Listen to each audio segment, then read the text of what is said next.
প্রিয় ভাইয়েরা, এই দুনিয়াতে যত অপরাধ হয়, যত অন্যায় হয়, যত অপারেশনের জুলুম হয়, তার মূল কারণ হচ্ছে আমরা আখিরাতকে বিশ্বাস করি না। ঠিক কিনা? আল্লাহর সামনে যে আল্লাহর সুপ্রিম কোর্টের কাঠগড়ায় যে আমাকে দাঁড়াতে হবে, এই চিন্তাটাই আমাদের মাথায় নাই। চিল্লা এখন ঠিক কিনা? এই চিন্তা যদি কারো মাথায় থাকতো, সে স্ত্রীকে পিটাইতে পারতো? এতিম ছেলেরে মারতে পারতো? দেশের টাকা বিদেশে পাচার করতে পারতো? খাদ্যে ভেজাল দিতে পারতো? মাছে ফরমালিন দিতে পারতো? ওজনে কম দিতে পারতো?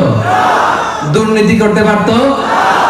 এজন্য আখিরাত আমাদের মনে আশা জাগে, আমরা মারা যাব, লা বাইর ওয়া ইন্না ইলা রাব্বিনা লামুনকালিবুন, আমরা আমাদের রবের দিকে ফিরে যাচ্ছি। যে রব সেদিন সবচেয়ে বড় বিচার বসাবে, তার সুপ্রিম কোর্টের কাঠগড়ায় সেদিন সেই দাজ্জালগুলো, সেই জালেমগুলো দাঁড়িয়ে থরথর করে কাঁপবে।